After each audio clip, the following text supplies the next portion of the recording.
Olá! E o TikTok pode estar te dando TDAH, dislexia. Você pode achar que você tem, e às vezes você não tem. Hoje eu vou contar pra vocês como foi a minha experiência fazendo uma avaliação com uma neuropsicóloga. Sim, essas avaliações com neuropsicóloga, geralmente, elas são pra diagnosticar ou pra ver se você tem transtornos neurodivergentes como TDAH, dislexia e também pra aspectos cognitivos e afetivos, como também traçar sua personalidade, fazer teste de QI, ver como é que tá sua memória, coisas nesse sentido. Então são vários testes. E eu fiz, e eu vou contar pra vocês como foi, com quem eu fiz, qual foi o resultado e como eu estou me sentindo sobre isso e como isso afetou e vai afetar principalmente a minha vida aqui no Japão e principalmente os meus estudos, porque tudo isso tem a ver com os meus estudos, principalmente de japonês, certo? Então tá bom, vamos do começo. Eu faço terapia já há alguns anos com uma psicóloga e uma psicóloga que a especialidade dela é comportamental, eu esqueci exatamente o nome, mas já faço com algum tempo e comecei a pesquisar, o que não façam crianças, acho que isso na verdade não foi uma coisa muito saudável da minha pessoa, pesquisar e falar com pessoas que têm dislexia e comecei a achar, nossa, eu me encaixo em tantos parâmetros de dislexia que talvez isso possa ser uma coisa que eu tenha, né? Por que não? E levei isso pra ela. Claro que eu nunca falei pras pessoas, tipo, eu tenho dislexia. Eu falei, olha, eu acho que eu tenho. Eu sempre falei pras pessoas, eu acho que eu tenho, preciso investigar. Quero investigar mais a fundo se eu tenho ou não dislexia. Nunca imaginei que eu pudesse ter TDAH. O TDAH, uma coisa que minha mãe falou, que quando eu era criança, ela fez os testes e já tinha comprovado que eu não tinha, então tudo bem. Mas o dislexia, eu perguntei pra ela se ela já tinha feito, ela falou que não, então vamos investigar mais a fundo, não é mesmo? Então vamos lá. Então eu comentei com a minha psicóloga, ela falou, olha, se você quiser fazer o teste, você pode fazer e você tem que procurar uma neuropsicóloga. Eu falei, putz, como que eu vou procurar uma neuropsicóloga no Japão? Como é que eu vou fazer esse teste? Vou fazer em japonês? Vou fazer em inglês? Como é que faço? Fiquei um pouco desesperada. Então que entra aí o Projeto Sakura, que foi por onde eu fiz esses testes, foi por onde eu tive todo esse processo, toda essa avaliação, ela foi feita através do Projeto Sakura. A minha psicóloga não é do Projeto Sakura, eu conheci o Projeto Sakura depois que eu já estava fazendo a minha terapia. A minha avaliação foi pelo Projeto Sakura todinha ela. Então, entrei em contato com o Projeto Sakura, nós conversamos, eu perguntei, olha, vocês têm alguém que faça isso de forma online? Eu nem sabia como que fazer esse tipo de avaliação, né? Eu nem faço ideia de como eram os testes, como é que era, não tinha noção nenhuma. E ela falou, esses testes, geralmente, eles são feitos presencialmente, porque tem alguns testes que a pessoa precisa, né, que você precisa montar coisas nesse sentido. Mas eles têm a Laís, que é uma neuropsicóloga que adaptou boa parte dos testes para formato online. Então, eu fiz uma avaliação de aspectos cognitivos e afetivos online. Eu vou até pegar aqui as minhas anotações. Ela não é uma avaliação neuropsicológica, ela é uma avaliação de aspectos cognitivos e afetivos por ela ser feita online, porque ela não tem ainda uma validação online, né, concretizada. Mas existe um estudo sobre validar todos esses testes no formato online, mas você já consegue ter uma boa noção, né? E também porque você tem a psicóloga lá te analisando, a neuropsicóloga te analisando. Enquanto você faz os testes, você consegue ter uma noção muito boa de como você tá. E ela não dá um diagnóstico, ela dá uma hipótese diagnóstica. Também temos que lembrar isso aí. Então, vou falar um pouquinho agora sobre o Projeto Sakura, porque é um projeto muito maneiro que não tem só neuropsicóloga. Eles, na verdade, eles têm atualmente, no momento que gravo esse vídeo, são 13 psicólogos e eles estão no processo de ampliar a quantidade de psicólogos que eles têm para fazer esses atendimentos. Os psicólogos, eles estão no Brasil, no Japão e na China, e eles também estão no processo de contratar psicólogos também ali em outros países. Então, provavelmente, até o final do ano, eles vão ter mais psicólogos atendendo em várias regiões do mundo. Então, você, independente de onde você estiver, você não precisa estar só no Japão, só no Brasil, em qualquer lugar, eles vão ter um psicólogo para te atender, que vai se encaixar aí no seu fuso horário, que a gente sabe que é difícil. Eles também têm um psiquiatra disponível para dar laudos e também para fazer toda essa logística de atendimento em outros países. Eles também têm um psiquiatra disponível também, se você precisar conversar com um psiquiatra, não só com o psicólogo, além da neuropsicóloga, neuropsicóloga, que é a Laís maravilhosa, super recomendo ela, gente, ela é muito gente boa mesmo. A equipe do Projeto Sakura, eles estudam exatamente o trabalhar brasileiros que saem do país, então eles são focados em brasileiros, e eu sei que eles também fazem atendimento de outros idiomas. Eu vou deixar o link do Projeto Sakura aqui na descrição desse vídeo, para caso vocês queiram agendar uma primeira consulta, ou se vocês quiserem perguntar para eles, mandar e-mails, conversar com eles, e também todas as informações sobre agendamento, atendimento, preços e tudo mais, vai estar lá no site deles, tá tudo informado lá no site, e também tem um Instagram do pessoal do Projeto Sakura, certo? Eles também contam com pedagogas que fazem trabalho com crianças e adolescentes. Na parte da pedagogia, eles trabalham tanto nas habilidades das crianças, na parte de ensino e desenvolvimento da criança, e também orientando os pais em como lidar com o que for que estiver acontecendo com a criança e o adolescente. Então, super recomendo o Projeto Sakura, elas foram maravilhosas, tanto a Carla, que é do Projeto Sakura, quanto a Laís, que fez o meu atendimento, e a Laís maravilhosa, ó, me explicou tudo. Eu me enchi ela de pergunta e ela explicava tudo super bem, com um sorriso no rosto. Muito obrigada, Laís. Foi muito bom o atendimento. Então, agora eu vou falar sobre minha experiência nessa avaliação, por que que, né, eu já falei por que que eu resolvi fazer essa avaliação, porque eu estava achando que eu estava com dislexia, e vou falar pra vocês qual foi o resultado dessa, se eu tenho, não tenho, o que aconteceu, o que que eu tenho, afinal, por que que eu tava achando que eu tinha? Afinal, eu tava achando que eu tava com todos os sintomas, ou pelo menos com boa parte dos sintomas, então o que que aconteceu? O teste, ele levou mais ou menos 1 mês, 2 meses, assim, fazia toda semana uma monte de testes, uma cacetada de testes, e eles eram testes tanto no computador, com ela me mostrando algumas coisas, tanto ela me falava algumas coisas, eu tinha que repetir, são vários tipos de testes diferentes, porque eles vão testar coisas diferentes. Então, os testes, eles eram de QI, memória, inteligência e aspectos também da minha personalidade. E também a Laís conversou com a minha psicóloga, fazia parte, né, dessa avaliação toda, ela trocar ideia lá com a minha psicóloga, para também ver esses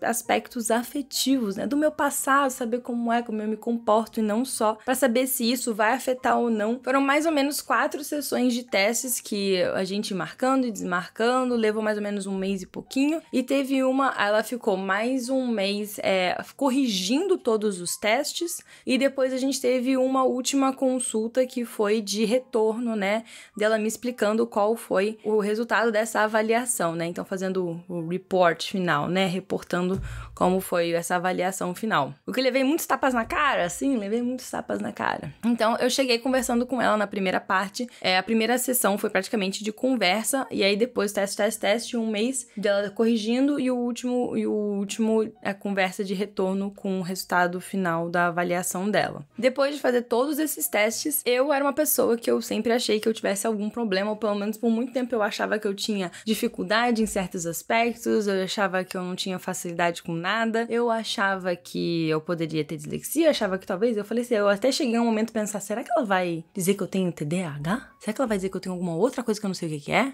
E toda vez que eu fazia os testes, eu falava, nossa, eu fui muito mal nesse, eu tenho certeza que eu fui mal. E eu nem sabia o que era ir mal ou ruim em cada teste. E, enfim, chegamos ao resultado. O resultado é que eu estou muito bem, eu estou bem acima da média em várias coisas. O que mais me surpreendeu é estar acima da média na memória. Eu não tenho nenhum traço de TDAH, nem perto de dislexia. E aí, o que me deixou muito feliz e ao mesmo tempo muito confusa, e enquanto ela tava me dando todos aqueles pontos positivos e me dizendo que eu tinha ido super bem, e que principalmente na minha comunicação, vocabulário, compreensão de linguagem, compreensão de fala, verbal, escrita, e eu ficava, gente, mas eu não me sinto assim. E aí até que chegou no final, e aí eu ficava pra ela, eu falei, nossa, eu tô muito surpresa com isso, porque eu não me sinto tão bem quanto você acha. Alguns pontos eu estava, geralmente existe a minha idade e tem a média pra minha idade, de quanto eu tenho que pontuar nos testes. Em vários momentos eu estava acima da média, o que me surpreendeu muito, porque eu achava que eu ia estar pelo menos na média pra baixo. Então, em alguns momentos eu tava acima da média em várias pontuações, que eu não vou entrar em detalhes, talvez seja um pouco pessoal demais, mas só quero falar pra vocês que sim, em vários momentos eu estava ali acima da média em várias coisas, que me surpreendeu muito, até que ela chegou no ponto de falar sobre os meus traços de personalidade, e no qual estava muito claro e muito nítido que eu tenho um traço muito forte de perfeccionismo e baixa autoestima. E como que isso afeta afetou todo o meu estudo e aprendizado até hoje. Simplesmente achar que eu não era capaz de fazer e que eu não era capaz de conseguir. E isso me trazia o quê? Ansiedade. E é aí que entra o tratamento psicológico também, o tratamento com a minha terapeuta, que foi um dos motivos pelo qual eu comecei a fazer tratamento com ela, por causa da minha ansiedade. Mas eu não imaginava que isso poderia me afetar tanto, ser tão exigente comigo mesma, literalmente, tá ali na minha avaliação cognitiva, que eu tenho perfeccionismo. Simples assim. Sou uma pessoa, agora eu posso realmente dizer, numa entrevista de trabalho, qual que é o seu defeito? Perfeccionismo. E eu não tô nem falando da boca pra fora, realmente foi uma doutora que me falou que tenho. Então, realmente complicado isso aí. E aí eu tenho o perfeccionismo, que é basicamente achar que eu sou menos do que todo mundo e que as coisas que eu faço não são boas o suficiente e achar que eu tenho dificuldade pra tudo. E isso também pode afetar como você se vê e como você se coloca dentro do mundo. Como que isso me afetou e como que isso vai me afetar agora, a partir de agora? Então, eu sinto que isso teve um peso tão grande na minha vida, que eu sinto que isso marcou, vai literalmente marcar a minha vida. E é muito engraçado eu ter feito isso com 30 anos, e ano que vem eu vou fazer 31. Então, literalmente, meu próximo ano, 31, depois dos 30, eu vou ser uma pessoa completamente diferente, porque agora eu tenho uma visão completamente diferente de mim mesma e uma visão completamente diferente do que eu tenho do mundo. Mas, Júlia, do mundo? Sim, do mundo, porque eu me colocava num lugar muito abaixo do resto do planeta. Literalmente, eu achava que todas as pessoas que eu conhecia, eu falava, nossa, a pessoa é foda, nossa, a pessoa é demais, nossa, a pessoa tem vários pontos positivos. E isso está escrito na minha avaliação, que eu consigo, com os meus amigos, com as pessoas ao meu redor, eu consigo ver os aspectos positivos e tudo mais, mas em mim eu não consigo, mesmo quando está claro. Tá escrito isso, gente. Está escrito isso. Eu vou até abrir, porque eu vou ler com as palavras da doutora, pra vocês verem que o negócio, assim, é impressionante. Vou ler uma parte do relatório aqui. Júlia tem facilidade em realizar tarefas ao mesmo tempo, clareza quanto aos seus objetivos e consegue controlar sua impulsividade nas tomadas de decisão. Quanto ao índice de empenho e comprometimento, seu resultado foi muito alto, indicando perfeccionismo e uma necessidade e desejo de ser reconhecida pelo seu esforço. Aí fala que eu tenho facilidade em receber novas ideias e conceitos e imaginativo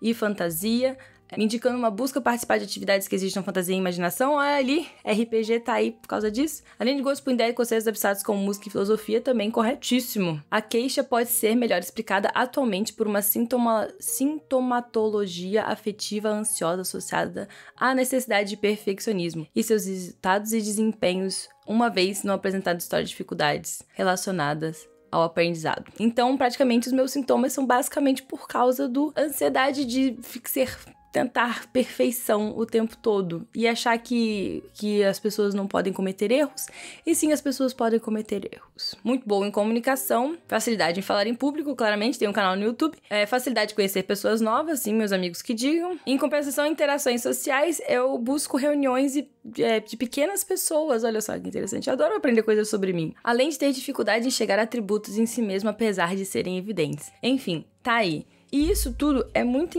interessante, incrível, porque eu achava que a maneira como você estuda, a maneira como você interage, a maneira como você absorve informação só poderia ser afetada por neurodivergências, como TDAH, dislexia. Eu nunca imaginei que baixa autoestima, perfeccionismo, que são coisas mais relacionadas ao seu traço de personalidade e, mais afetivo nesse sentido, e não necessariamente uma neurodivergência, poderia afetar tanto quanto você pode absorver aquela informação. Então, pensar menos de você faz você se sentir menos mesmo e faz você achar que você tá indo mal. Não é incrível?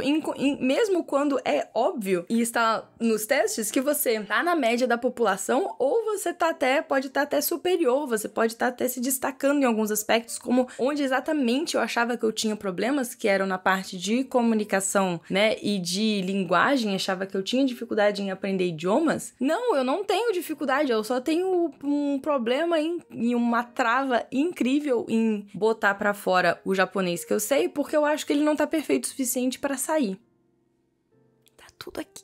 Tá tudo aqui. Eu achei que essa avaliação foi incrível, eu tava esperando fazer um vídeo completamente diferente depois dessa avaliação, e não, foi um vídeo bem mais do que eu esperava. Espero de coração que se você pudesse, se você estivesse se sentindo menos, se você tiver com qualquer coisa que... Não é normal você se sentir menos, não é normal você achar que você não é bom o suficiente para as coisas, não é normal você se sentir ansioso para fazer certas atividades, não é normal você se sentir deprimido em fazer certas atividades, não é normal você sentir... Você é o suficiente, com certeza, não tenho dúvida de que você é o suficiente. Esse vídeo mudou de câmera porque minha câmera morreu, e aí eu vou finalizar o vídeo com a minha câmera do celular. Paciência, é isso aí, é o que tá tendo, porque eu não tenho tempo de esperar essa câmera carregar. Então é isso, gente, vocês são capazes, vocês são suficientes, vocês são muito bons, vocês talvez só não saibam, ou vocês não foram ditos o suficiente que vocês... E o pior, tem uma coisa, vocês devem achar, Júlia, então você foi criada pra,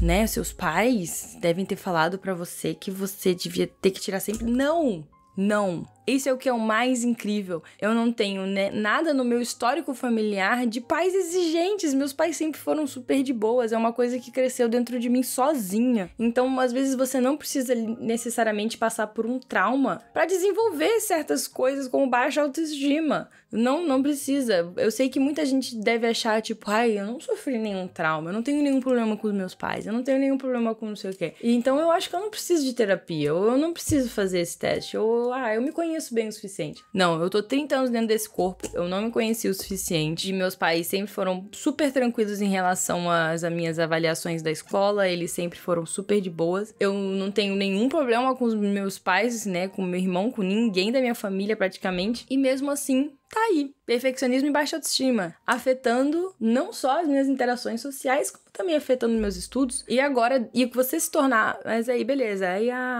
agora que você sabe tudo isso, o que você faz com tudo isso? No final da avaliação, ela coloca, tipo, o que eu deveria fazer? Se eu continuar com essas queixas, ela tem outros testes que ela pode aplicar, e aí tem testes que precisam ser presenciais, e também fazer uma avaliação com uma fonoaudióloga, caso eu realmente acho, não, vou bater o pé, tenho sim algum problema. Então, sim, tem como eu continuar me testando pra ter certeza, mas ela falou que isso daí já tá bem claro pelas notas, porque se tivesse muitas divergências de notas na avaliação, de pontuação na avaliação, talvez ela realmente achasse que fosse necessário, mas ela disse que só se eu quiser mesmo.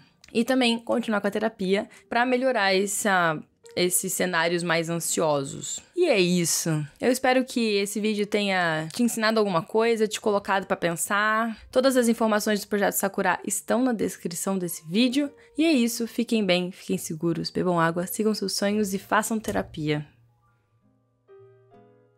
Busquem ajuda e vocês são o suficiente.